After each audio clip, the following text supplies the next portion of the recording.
Good morning, Tracey Barnett. Welcome to 103.7 3WAY-FM. Thanks so much for joining us. Oh, thanks for having me. Oh, our pleasure. Look, it's absolutely great to have you on the show. We've been regularly playing your wonderful new single, Freedom. Congratulations. What a brilliant song. Oh, thanks. Yeah, no, I'm really stoked with how it came out and the end result. So I'm glad other people are enjoying it as well. Yeah, look, it's fantastic. Now, you're a roots and blues singer-songwriter from Bridgetown in WA. Yes. A lot of our listeners will know all about you, but for those who don't, can you tell us a little bit about yourself?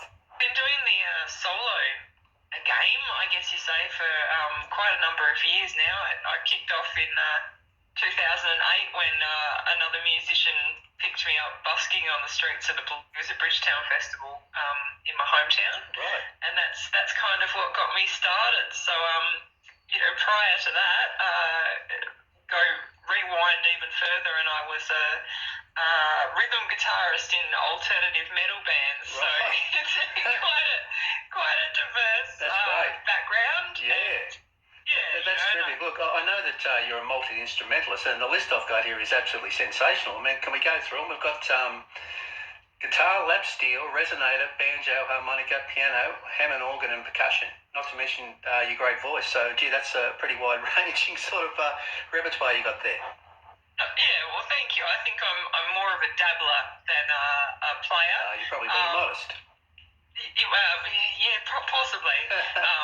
But yeah, guitar's definitely been a passion for a long time. Right. Yeah. Look, I think you're a very powerful player on the guitar. It sounds absolutely fantastic. Congratulations.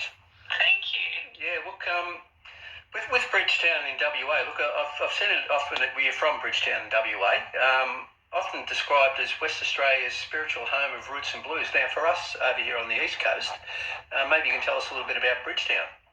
What influence that's had on you? Yeah, so it's actually a really quiet little town, and it's just like once a year, always the second weekend in November, for going on 29 years 29, now. Right? Yeah, it's next year's the big 30th anniversary of the Blues and Roots Festival that we have here. Yep. Yeah, the Blues at Bridgetown, and that is where my blues influence came from, because that was my main source of live music growing up as a kid. That started when I was in year 3. Yep. So my exposure to live music was all this fantastic, like, international musicians coming to our tiny little town. Right. and performing and putting on workshops and things like that. I mean, Bob Brosman is the reason that I gave slide guitar a go, and John Butler that was the first experience I had with him. He was just literally playing on the street. Right. And he's the reason I picked up an acoustic guitar. So it's had a massive influence on me and shaping my musical sound, I guess. Yeah, that's fantastic. And that was going to be my next question. Some of the influences on you. So John Butler, I mean, he actually inspired you to take up acoustic guitar. Yes. Yeah, fantastic. Yeah. Because, yeah, you go. Oh, sorry. Yeah, look, I was going to move on to now with your voice. Now, is that absolutely fantastic? It's sort of is it a sort of you see that as your main strength, or is it you're more of a musician? I mean, I know it's sort of a silly question, but you said you started out as a rhythm guitarist, and then you moved into the vocal sort of later, did you? Yeah, I mean, it's been such a bizarre journey for me, because to be honest, like I knew I could sing. I did choir and stuff like that in primary school, but it's not like I was ever a front person, and I never imagined that I had a strong enough voice, I guess, to be out front and centre. I just started singing just literally out of a necessity, because I didn't have anyone to jam with at that stage, like in our little tiny town. And I've always been passionate about songwriting, so I thought, right, I'm just going to try and fill out this sound on my own until I find some bandmates. And instead, life had some other journey planned out for me, I feel. People probably started telling you what a great singer you were. Well, that's one of the things that happen is like so many people coming up going, "Oh my God, I love your voice," and There I'm you like, go. Yep. "Really?" Like It's amazing. It's amazing with a lot of artists I interview how they say a similar sort of thing. They never actually knew they could sing until they actually had to, and then all of a sudden everyone's saying, "Geez, you've got a great voice. It's fantastic." Yeah, life's got a funny way. That's for sure. Look, with the new single Freedom, it's the fourth single from your recent released second album, Eyes Forward. Now, I read somewhere that you consider the song a therapy song. Yes. And look, the quote I've got here is to exercise a demon from within myself. So would you like to tell us a little bit about that? Yeah, I mean, a lot of my songwriting is therapy. for me, it's, songwriting is purely, in that regard, a little bit selfish. But, I find that other people always get something from it, which is that beautiful sense of connection. Right. But yeah, I've like so many other people out there, I've always been a people pleaser, and I found it was just affecting my life so much in terms of, what do I do? What decisions do I make in my life in order to make everybody around me happiest? Right. And I just thought I would start dabbling with this whole fact of like, I wonder what happens if I just do what makes me happy and services me best.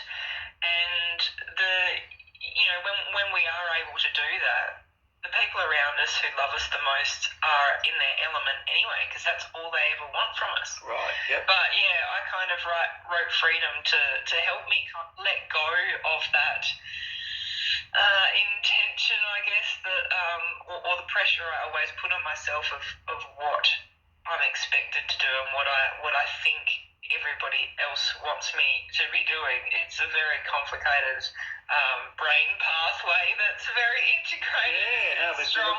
Absolutely, Yeah. you explained it really well. It's fantastic. It's look, I really like the official music video for the song as well. I think the symbolism in it is great. Can you explain a little bit about that for us, please? Yeah, well, we were going for that sense of like just finding yourself and letting go and being free. So I was delighted that it would fit to have one of my beautiful horses in the music video. Right. And my best friend as well, who got up at the crack of dawn so we could film her in the foggy morning. But yeah, we just kind of went through, my role as a storyteller, and her and the horse were kind of, the horse obviously representing that freedom and strength and power that we all have somewhere hidden within us, and we just got to let go and find it, and not be afraid of it. And yeah, so she was on the journey to find that. Yeah, it's fantastic. Look, the way it sort of goes backwards and forwards, I found really quite captivating. Well done. Great symbolism in it as well. Great stuff. That's okay. With the new album, Eyes Forward, came out on September 10. Now, it's a great album. You must be very proud of it. I am, and I'm also really proud that I stuck at it and got it out, to be honest, because this has been a marathon for me.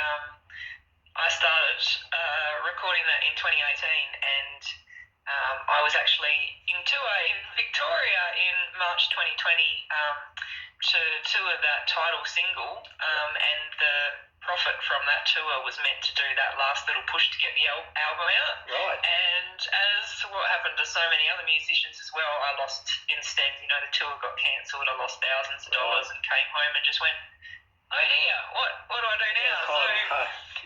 So it's such a mix of emotion. Yeah. I'm relieved to finally get it out there, and super excited to finally share it. And yeah, I'm damn proud of what me and my producer were able to create. It's a great album. Look, it's the one I've been playing most recently, and I love it. Well done. What about some of the other musicians who perform on the album? Well, it's only me and my producer. Yeah, that's it. We did everything. So I had in mind, again, this is the same sort of path as what I had with my vocal journey. I know I can play guitar, but I'm no shredder. So I was like, I want some lap steel in here, and I want some banjo and stuff. And my producer was like, well, yeah, why don't you play that? Yeah. And yeah, he's like, look, just give it a crack, and if it's going to compromise the integrity of the song, then we'll hire a quotation professional. But as it turned out, like what I had heard and envisaged, I was able to produce anyway on those instruments. And yeah, so we just had a ball, the two of us, just getting out of my head and finally into the sonic world for everyone to hear these songs. That's great, and doing it all on your own, that's what an effort that is. Look, some of the title track of the album is one of my favourite tracks on the album. Eyes Fallen, it's just great. Can you tell us a little bit about that one? Yeah, well, it's pretty ironic that was the one that the tour got cancelled for that one because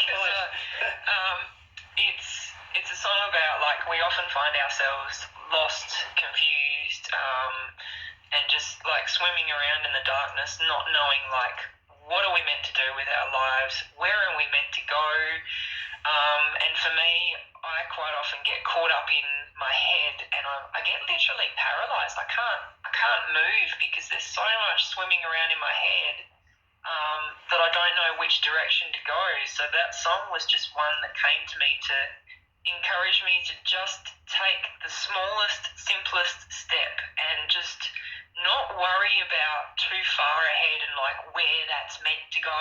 Like just focus on right now, one step in front of the other, and trust that, you'll end up on the path that you're meant to be on anyway.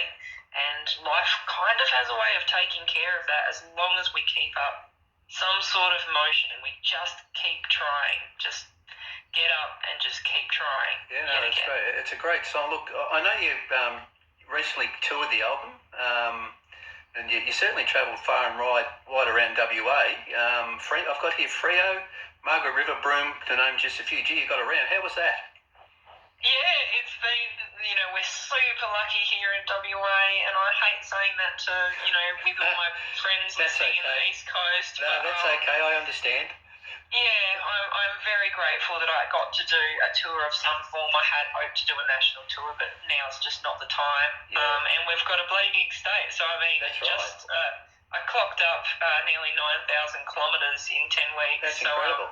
Yeah, it's been, and I also realised how unfit I am for touring.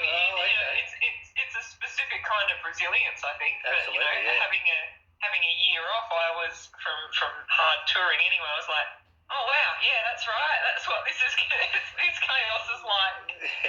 But it's been fantastic, and I'm coming off the back of the big finale show in Fremantle on Sunday. It was I just cannot top that gig for my entire career. Right, was that good? You loved it? Yeah, fantastic.